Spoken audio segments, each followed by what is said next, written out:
హైదరాబాద్ లో కన్సల్టేషన్ మరియు 3,500 రూపాయల colour Doppler test Avis hospitals లో ఉచితంగా పొందండి.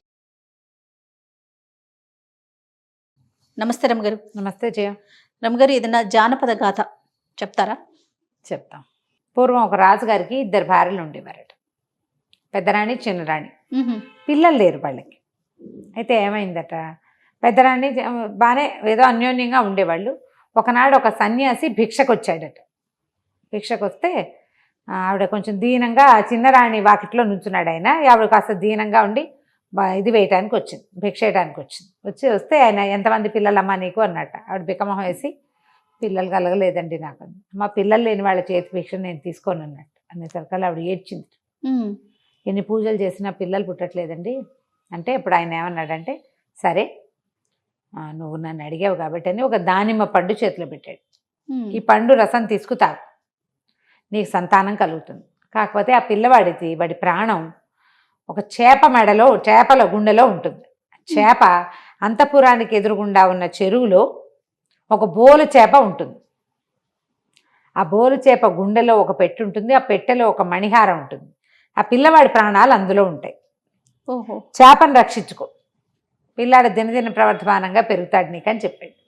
ఈవిడ దానిమ్మ పండు రసం తీసుకుని పుచ్చుకుంది. కాలక్రమాన గర్భవతి అయింది. ఈవిడ చక్కగా దానిమ్మ పువ్వు రంగులో ఉన్న అందమైన కుమారుడు కలిగాడు. రాజు ఎంత సంతోషించాడో. పెద్దరాణికి ఒళ్ళు మండిపోయింది. ఆవిడ అట్లా వాళ్ళకి వీళ్ళకి భిక్షలు అవి వేసే రకం మనిషి కాదు. చిన్నరాణికి ఏంటంటే సంతానం కలగలేదు. ఏ యోగులో, సన్యాసులో, మహానుభావులు ఎవరైనా ఏదైనా వరం ఇస్తారని ఆవిడ వెళ్ళేదనమాట ఈ భిక్షలు పెట్టడానికి. ఆమెకి నిజంగానే వరం ఇచ్చాడు భగవంతుడు. సరే, ఈ పిల్లాడు చక్కగా పెద్దవాడు అవుతున్నాడు. ఆ చెరువులో బోల్ చేప చెరువులోనే తిరుగుతూ ఉండేది. ఎవరు ఆ చెరువులో ఇవి వేసేవాళ్ళు కాదు, వలలు వేసేవాళ్ళు కాదు, నడుస్తూ ఉండేది. పిల్లాడికి ఒక 10 ఏళ్ళు 9 ఏళ్ళు వచ్చాక 12 ఏళ్ళు కూడా వచ్చాయి. వచ్చిన తర్వాత ఒకరోజు ఏమైంది, పావురాలంటే మహా ఇష్టంట అబ్బాయికి. పావురాలు ఎగరేసుకుంటూ ఆడేవాడు.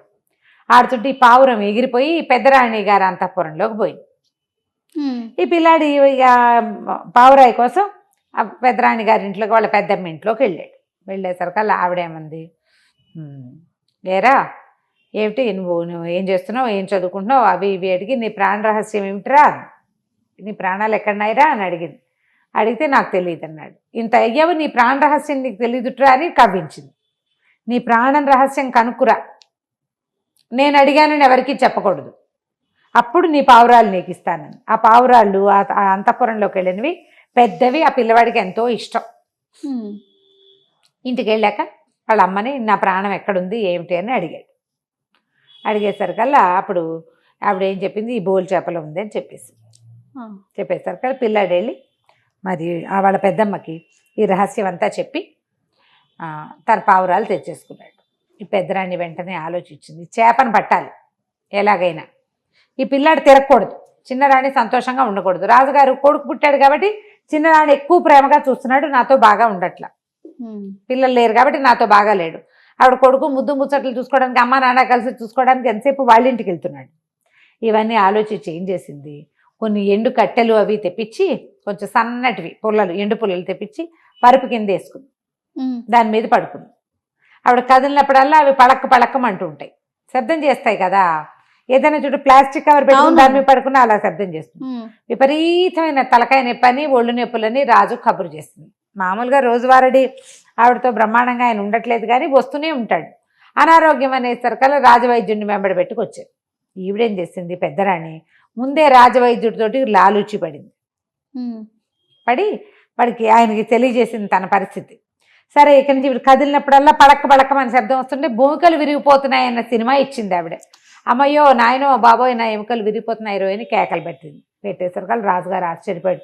ఇదేం జబ్బు, విచిత్రమైన జబ్బు వచ్చిందంటే ఈ రాజవైద్యుడు అన్నాడు, అవును ప్రభు, ఇలా వస్తుంది నడి వయసులో. మన అంతఃపురం ఎదురుగుండా ఒక పెద్ద కొలనుంది, చెరువులో ఒక బోల్ చేప ఉంది, దాని గుండెని తీస్తే ఈవిడికి తగ్గుతుంది అని చెప్పేసరికల్లా సరే ఏముంది, ఒక చేపను పట్టించడం పెద్ద కష్టమా? రాజుకు తెలియదు. ఎందుకంటే ఆయన ఈ రహస్యాన్ని ఎవరికి చెప్పొద్దని చెప్పాడు రాణికి. కొడుక్కి చెప్పింది ఆవిడ. వాడు వచ్చి ఇక్కడ చెప్పేశాడు. అట్లాంటివి ప్రాణ రహస్యాలు అవి చెప్పుకునేవి కాదు కదా. వీళ్ళు ఏం చేశారు, అంతఃపురం కోలంలో వాలేశారు. జాలరి వాళ్ళు వచ్చి వలయంగానే ఎప్పుడైతే ఈ బోల్ చేప వలలో పడిందో రాజుగారు యువరాజు కాస్త మూర్చిపోయాడు. రాజకుమారుడు మూర్చిపోయాడు. పిల్లాడు పడిపోయాడు.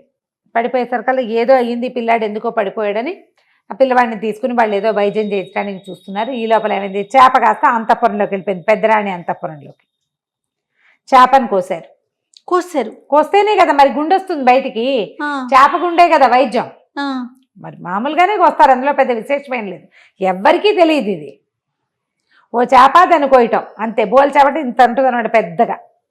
దాన్ని కోసేసరికల్లా ఎప్పుడైతే ఆ గుండెని వెలికి తీశారో పిల్లవాడు కాస్త మరణించాడు. ఆ గుండెని నేనే వండుకుని తింటానని తన చేతిలోకి తీసుకున్న మహా యువరాణి కదా పెద్దరాణి, లోపల గదిలోకి తీసుకెళ్ళి దాన్ని కోసింది. అందులో చిన్న పెట్టె ఉంది. ఆ పెట్టెలో ఒక మణిమాల ఉంది. ఎప్పుడైతే ఆ గుండెని తీసేసి మణిమాల తీసేసుకుందో పిల్లవాడు మరణించేశాడు. ఇక ఏం లేదు. ఆవిడ మణిమాల శుభ్రంగా మెళ్ళ వేసుకుని తిరగటం మొదలుపెట్టింది. పిల్లాడు కాస్త పోయాడు. రాజు చిన్న రాణి లబోదిబోమని నడిచారు. ప్రజలంతా హతాశులైపోయారు. రాజుగారికి లేక ఒక కొడుకు పుడితే ఆ పిల్లాడు కాస్త చచ్చిపోతే వీళ్ళకి రాజ్యానికి రాజెవరు? ప్రజలంతా చాలా బాధపడ్డారు. ఆ పిల్లాడి స్నేహితులు అందరూ ఏడ్చారు. నానా గందరగోళం. అంతఃపురంతా శోక సముద్రంలో మునిగిపోయింది. పెద్దరాణి అంతఃపురంలో వాళ్ళు కూడా ఏడుస్తున్నారు. వాళ్ళు ఎవరికి తెలియదు. ఈవిడ మాత్రం ఆనందంగా ఉంది. నా తలనొప్పి తగ్గిపోయింది, ఒళ్ళొప్పులు తగ్గిపోయినాయని చెప్పింది. ఇదే కారణమని ఎవరికీ తెలియదు. అయితే ఈవిడికి చిన్నరాణికి ఒక చిన్న అనుమానం ఉంది, కానీ స్పష్టంగా తెలియలే. పిల్లాడు వెళ్ళి పెద్దమ్మకి చెప్పుంటాడు, అందుకే ఇది జరిగింది అని అర్థం కాలేదు ఆవిడికి. అసలు ఆవిడికి తెలీదు ఈ బోల్ చేపను కోసారని, అందులో ఇంచి మణిమాల తీయబడింది అన్నమాట ఆవిడికి తెలియదు. అంతఃపుర రహస్యాలు ఎవరి వాళ్ళవే కదా. అవును. అక్కడి నుంచి ఏం చేసింది, నా పిల్లాడిని పాత పెట్టద్దు, కాల్చొద్దు, ఎక్కడైనా వాడి శరీరాన్ని ఉంచండి అని ఏడ్చి శోకాలు పెట్టింది. ఆవిడకు ఉద్దేశం ఏంటి, ఆ యోగి ఎప్పుడైనా వస్తే ఈ పిల్లాడిని బతికిస్తాడేమో, ఆయన వల్లే కదా ఈ పిల్లవాడు కలిగాడు. అప్పుడు దూరంగా ఒక తోటలో ఒక చిన్న గుడిసెలో పిల్లవాడి శరీరాన్ని అక్కడ పెట్టారు. పెట్టేసి ఆ పక్కన వదిలిపెడితే ఈ పిల్లాడికి స్నేహితుడు ఒకడు ఉండేవాడు. వాడు కూడా ఈ తల్లికి మళ్ళీనే వదలలేని వాడు అనమాట. శరీరం అక్కడ ఉందని వాడికి తెలుసు. వాడు పోయి చూసొచ్చేవాడు. అయితే ఈ పెద్దరాణి పగలల్లా మణిమాల వేసుకుని తిరిగేది. రాత్రి అయ్యాక ఆ మాల తీసి బల్ల మీద పెట్టేది. బల్ల మీద పెట్టగానే టింగుమని యువరాజు లేచి కూర్చునేవాడు. ఆవిడ మీద నుంచి తీయగానే లేచేసేవాడు. లేచి అటు ఇటు చూసి తోటలో ఉన్నానని తెలుసుకుని ఆ ఉన్న పళ్ళు కాయలు కసర్లు ఏవో తినేవాడు. తెల్లవారి ఆవిడ స్నానం చేసి మెళ్ళ వేసుకోగానే పడిపోయేవాడు, మరణించేవాడు. అయితే అప్పుడప్పుడు వెళ్ళి ఆ శరీరాన్ని చూసొస్తున్న ఈ స్నేహితుడికి తెలిసింది, ఏమిటి పెట్టిన చోట శవం ఉండట్లా, మృతదేహం ఎక్కడుండాలో అక్కడ ఉండట్లా, అక్కడ ఇక్కడ ఉంటుంది. ఇది ఏమిట్రా ఈ విశేషం అని చెప్పేసి వాడు ఒక 13-14 ఏళ్ల వాడు ఒక రాత్రి వేళ వచ్చి చూశాడు. మెలకుగా జీవించి ఉన్నాడు. ఏదో ఉంది కిటుకు. అప్పుడు తన ప్రాణ రహస్యాన్ని పెద్దమ్మకి చెప్పానని చెప్పాడు. ఈ పిల్లాడికి ఏం చేయాలో తెలియదు ఆ రెండో వాడికి. కానీ తను వెళ్ళి స్నేహితుడితో ఆడుకునేవాడు. రాత్రిపూట అక్కడే ఉండేవాడు. ఈ రహస్యం ఎవ్వరికీ తెలియదు. ఆ కుర్రాడు ఒక్కడికే తెలుసు. ఈ యువరాజు 12-14 ఏళ్ల వయసులో పెట్టబడ్డాడు అక్కడ. రాత్రిపూట ఎదిగేవాడు. పగల ఎదుగుదల ఉండేది కాదు. చక్కగా వయసు పెరిగింది. పెద్దవాడు యమనవంతుడు అయిపోయాడు అబ్బాయి. సంవత్సరాలు గడిచిపోయింది. ఇంతలో ఏమైందట, విధాత అంటే బ్రహ్మదేవుడికి దూరపు చుట్టాల చెల్లెలు ఒక ఆవిడ ఉంది. ఆ చెల్లెలకో కూతురు ఉంది. కూతురుంటే ఆ కూతురు మొదట నచ్చట మీద ఏం రాసావని ఆవిడ అడిగింది. అడిగేసరికల్లా ఆయన ఏమన్నాడు, మీ పిల్లడికి పెళ్లి కష్టం, పిల్లకి చచ్చిపోయిన వాడితో పెళ్ళి అవుతుంది అంతే అని చెప్పాడు. ఆవిడేమో పాపం తన కూతురిని జాతకాలు అక్కడ ఇక్కడ చూపించుకుని వాడికి దానికి వివాహ యోగ్యత లేదని, ఒకవేళ ఉన్నా చచ్చిన వాడితోటి దానికి పెళ్ళి అవుతుందని ఆవిడ శోకాలు పెట్టింది. ఇట్లా చేసావా, నాకు చెల్లెలు కూతురుని జాలి పడలేదంటే, ఏమో రాసేటప్పుడు ఏవో రాసేస్తాము, వాటిని మార్చలేము, చచ్చిన వాడు ఎవడైనా ఉన్నాడేమో వెతుక్కుని పిల్లకి పెళ్లి చేయి, అది సంతోషంగానే ఉంటుందని చెప్పాడు. ఆ విధాత పురుషుడి తాలూకు చెల్లెలు తన కూతురుని వేసుకుని తిరుగుతోంది.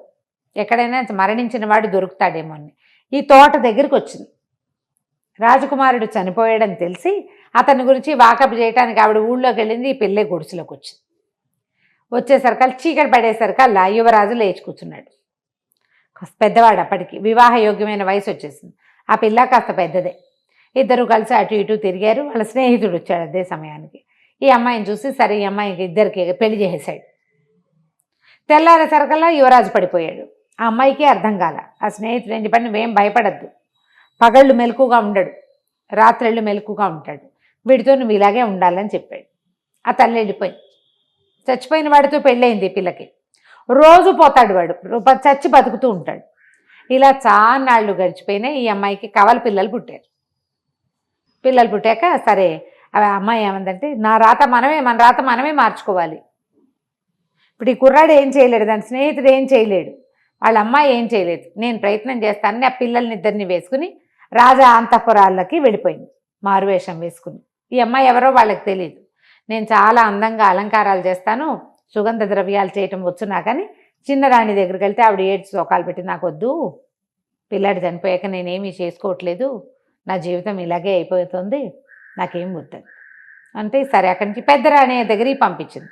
పెద్దరాణి ఏమనుకుంది, ఈ మధ్యకాలంలో అలంకారాలు అవి చేయట్లేదు, పెద్ద వయసు వచ్చేసింది, రాజుగారు అసలు మొహమే చూపించట్లేదు, ఆ పిల్లాడి పోయాక ఇంకా ఆయన ఈవిడ దగ్గరికి రాలి. ఆవిడ సంతోషంగా ఉంది పిల్లాడు లేడని, కానీ రాజు ఏమీ ఆవిడని ఆదరించల, మూడాఫ్గా అయిపోయాడు ఆయన. అయితే రాజుని అలరించచ్చు అని చెప్పి సరే చేయించుకుంటాను. ఈ అమ్మాయి ఏం చేసింది, చక్క గంధంతో వాటితోటి సుగంధ ద్రవ్యాలు తయారు చేసి ఆవిరితో స్నానం చేయించి బోళ్ళంతా మేకప్ చేసింది. వస్తువులన్నీ తీసి పక్క పెట్టాలి కదా. ఈ పిల్లలిద్దరికి ఏం చెప్పిందంటే, ఈవిడ మెడలో నుంచి ఒక గొలుసు తీస్తుంది, ఆ గొలుసు చేత్తో పుచ్చుకోండి, ఎంత అడిగినా ఇవ్వద్దని చెప్పి. అక్కడి నుంచి పిల్లలు ఏం చేశారు, ఇద్దరు చేత్తో పుచ్చుకున్నారు, మెడలో వేసేసుకున్నారు. ఆ గొలుసు ఇవ్వాల. ఈవిడ స్నానం అయిపోయాక నా వస్తువులన్నీ చూసుకుంది, మణిమాల లేదు. పిల్లల్ని అడిగితే మా దగ్గర ఏముందన్నారు, ఇవ్వాల. ఏడవటం మొదలుపెట్టారు, చేతికి అందరూ పరిగెడతారు. ఈ అమ్మాయి ఏముందంటే, మా పిల్లలు చిన్నపిల్లలు కదా మహారాణి, మీరు రెస్ట్ తీసుకోండి, మరి నేను ఇంటికి వెళ్ళి పిల్లలకి పాలు పెట్టి నిద్రపుచ్చాక నిద్రలోకి వెళ్ళాక వదిలేస్తారు వస్తువు, ఆట కొద్దీ తీసుకున్నారు, అదేదో బాగున్నాయి పూసలు మెరుస్తున్నాయని రేపొద్దున తెచ్చిస్తాను అనగానే సరే ఒప్పుకుంది పెద్దరాణి. ఈ అమ్మాయి ఏం చేసింది, పిల్లల్ని ఎత్తుకుని ఇంటికి తీసుకెళ్ళిపోయి 4-5 ఏళ్ళు వచ్చినాయి. ఇంటికి వెళ్ళేసరికల్లా తండ్రి మెలకుగా ఉన్నాడు, మరి వస్తువు వీళ్ళ చేతిలో ఉంది కదా. ఆ మణిమాల అతని మెడలో వేసేసరికల్లా ఇంకా బలంగా, ఇంకా అందంగా, ఇంకా చక్కగా తయారైపోయాడు. మర్నాడు పొద్దున ఇంకా వాళ్ళు ఆ మణిమాలని వెనక్కి ఇవ్వాలి. ఈ స్నేహితుడు పోయి రాజుగారి మావటి వాడికి చెప్పి ఏనుగుని తీసుకొచ్చి ఏనుగు మీద యువరాజుని, అతని భార్యని, వాళ్ళ ఇద్దరు పిల్లల్ని ఎక్కించి తీసుకుపోయాడు. బతికే ఉన్నాడు యువరాజు అని. ఇతను చూసేసరికి వాడు 13-14 ఏళ్ళు వాడు కదా, పోయేసరికి పెద్దవాడైతే 25 ఏళ్ళు వచ్చినా ఏం మారుతాడు. ఏనుగు గుర్తుపట్టింది యువరాజుని. అక్కడి నుంచి అందరూ చూసుకున్నారు, ఏం జరిగిందో తెలుసుకున్నారు. సరే యువరాజుని రాజ్యాభిషేకం చేసి మళ్ళీ అతను జీవించే ఉన్నాడని తెలుసుకున్నారు. మణిమాల ఇక అతని ఒంటి మీద నుంచి మళ్ళీ ఎప్పుడూ తీల. ఇలాగే చచ్చి బతికిన వాడి జానపద కథ. చాలా బాగుందండి, సరదాగా ఉంది కదా. చాలా సరదాగా ఉంది. నమస్తే. నమస్తే.